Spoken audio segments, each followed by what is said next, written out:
Una syempre open natin ang YouTube application. Maghanap ng video gusto i-download. Click mo lang ang gusto mo i-download. Click share then click copy link.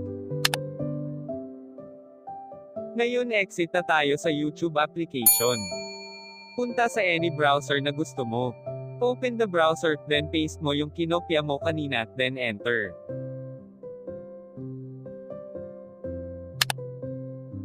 Edit the URL, palitan ng www. Palitan ng ss, then enter.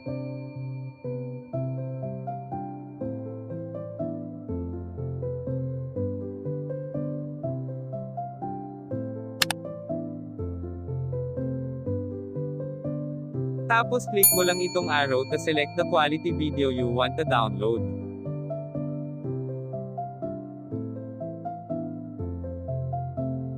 Then click download.